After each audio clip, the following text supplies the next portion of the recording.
इनमें भी जो लोग प्रयागराज के बॉर्डर पर हैं, उन्हें 4 किलोमीटर का सफर तय करने में 4-4 घंटे लग रहे हैं। बहुत सारे लोग ये भी पूछ रहे हैं कि जब मौनी अमावस्या पर एक दिन में 8 करोड़ लोग प्रयागराज पहुंच गए थे, तब भी सड़कों पर इतना जैम नहीं था जितना आज। तो ऐसा क्यों हो रहा है? अभी 1 करोड़ से भी कम लोग प्रयागराज में होंगे, और जिस दिन 8 करोड़ लोग थे उस दिन तो ऐसा जैम नहीं लगा, और अब 50 लाख 60 लाख लोगों की संख्या में ही इतना जैम लग रहा है। तो ये क्या कारण है? तो इसका कारण है पुलिस की नई रणनीति, पुलिस के प्रशासन के कुछ नए फैसले।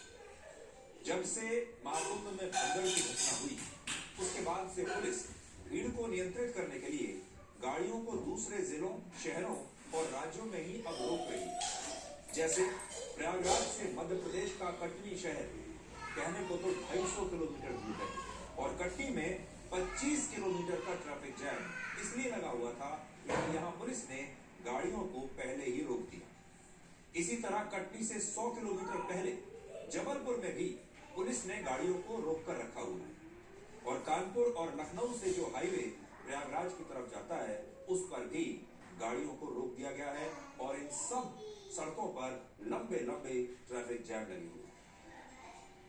अब स्थानीय पुलिस ऐसा इसलिए कर रही है ताकि प्रयागराज में जो गाड़ियां पहुंच चुकी हैं, पहले वो सारी गाड़ियां शहर से वापस निकल जाए, और बाद में धीरे धीरे करके नई गाड़ियों को वहां पर प्रवेश दिया जाएगा। सबसे ज्यादा ट्रैफिक जैम मध्य प्रदेश के जबलपुर, कटनी, सतना और रीवा में लगा हुआ है, और इसका कारण यह है कि जो लोग महाराष्ट्र, कर्नाटक, तेलंगाना, छत्तीसगढ़ और मध्य प्रदेश से प्रयागराज जाते हैं, वो सारे लोग इसी सड़क से, इसी रूट से होकर गुजरते हैं। तो ये नक्शे पर आप ये रूट देख लीजिए, मैं बड़े नक्शे पर आपको दिखा देता हूं, देखिए, आपको और ज्यादा बड़े नक्शे पर समझ में आएगा।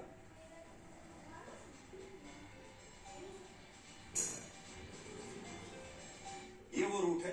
अगर आप भी इस रूट से प्रयागराज जाने के बारे में सोच रहे हैं, तो दोबारा से अपने फैसले पर विचार कर लीजिए। जो लोग दिल्ली और एनसीआर से प्रयागराज जा रहे हैं, उन्हें भी ऐसे ही भीषण ट्रैफिक जैम का सामना करना पड़ रहा है, वो भी ट्रैफिक जैम में फंस गए। दिल्ली से प्रयागराज पहुंचने में वैसे तो लगभग 12 घंटे का समय लगता है अगर आप बाय रोड जाएं, लेकिन आज बहुत सारे लोग 30 से 35 घंटे में दिल्ली से प्रयागराज पहुंचे। कानपुर से प्रयागराज सिर्फ 200 किलोमीटर दूर है, लेकिन लोग 15-15 घंटे में भी कानपुर से प्रयागराज नहीं पहुंच पा रहे, और यही स्थिति लखनऊ की है। सबसे बड़ी बात यह है कि ट्रैफिक जैम में फंसे बहुत सारे लोग गूगल मैप्स को लेकर बहुत शिकायत कर रहे हैं, क्योंकि जब ये लोग गूगल मैप्स पर देखते हैं कि प्रयागराज जाने में कितना समय लगेगा, तो उन्हें प्रयागराज के पूरे रास्ते में कोई ट्रैफिक जैम नहीं दिखता। लेकिन जब वो रास्ते में पहुंच जाते हैं, तो उन्हें कई कई घंटे एक ही जगह पर ऐसे ट्रैफिक जैम में रुकना पड़ता है। यानी गूगल मैप तो आपको ये बता रहा है कि आप समय से बिल्कुल ठीक फर्राटे से प्रयागराज पहुंच जाएंगे, कोई जैम नहीं, लेकिन जब आप सड़क पर निकलेंगे तो स्थिति बिल्कुल उल्टी है। आज हमने भी जब गूगल मैप्स पर यह देखा कि दिल्ली से प्रयागराज पहुंचने में कितना समय लगेगा, तो गूगल मैप्स ने हमें यही बताया कि पूरा रास्ता खाली पड़ा है और हम 10 से 15 घंटे में प्रयागराज पहुंच जाएंगे। लेकिन इसी दौरान जब हमने अपने 15 किलोमीटर जो ग्राउंड पर थे, हमारे रिपोर्टर्स, उनसे पूछा कि प्रयागराज के आसपास दिल्ली से आने वाले सड़क मार्गों पर कितना बड़ा जैम है, तो उन्होंने बताया कि प्रयागराज से 30 से 40 किलोमीटर पहले अब भी ट्रैफिक जैम लगा हुआ है।